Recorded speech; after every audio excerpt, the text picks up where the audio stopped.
अशी बनवाबनवी चित्रपट आपण सर्वांनी पाहिलाय. आपल्यापैकी बऱ्याच जणांचा तो आवडता देखील आहे. 4 होतकरू तरुण पुण्यामध्ये संधीच्या शोधामध्ये येतात. ते प्रयत्न करतात. थोड्या मोठ्या प्रमाणामध्ये त्यांना यशही मिळतं आणि ते सेटल होतात. तसंच मित्रांनो दुसऱ्या बाजूला एक पुणेरी पात्र दाखवलं आहे सुधीर जोशी यांचं घर मालक म्हणून.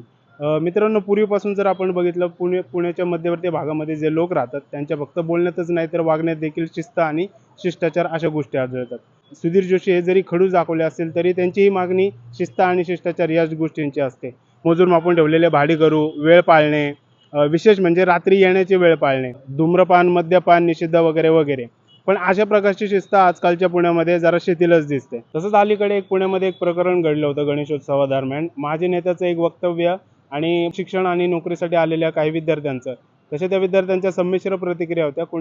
कोणाचे सकारात्मक तर कोणाचे नकारात्मक. विशेष प्रतिक्रिया म्हणजे एमपीएससी आणि यूपीएससी देणाऱ्या विद्यार्थ्यांच्या होत्या. त्यातली एक मी हायलाइटेड सांगतो तुम्हाला, की पुण्यासारख्या शहराची इकॉनॉमी आमच्यामुळे चालते अशा त्या विद्यार्थ्यांचं वक्तव्य होतं. ते काही अंशी खरं जरी असलं तरी त्यांच्या वक्तव्यामुळं कळतं की त्यांची एमपीएससी यूपीएससी का निघत नसावी. मित्रांनो ही गावं शहरं असो याच्यावर कोणाचाही वैयक्तिक हक्क नाहीये. सगळ्यांचा समान हक्क आहे. महाराष्ट्रामध्ये विविध जिल्हे आहेत. त्या विविध जिल्ह्याची विविध वैशिष्ट्ये आहेत आणि त्याचा प्रत्येकाला अभिमान देखील आहे. तसंच पुण्यामध्ये देखील आहे. पुणेकरांना पुण्याच्या संस्कृतीचा अभिमान आहे. बस त्यांची अशी अपेक्षा आहे की त्या संस्कृतीला धक्का लागू नये आणि त्याची मोडतोड होऊ नये.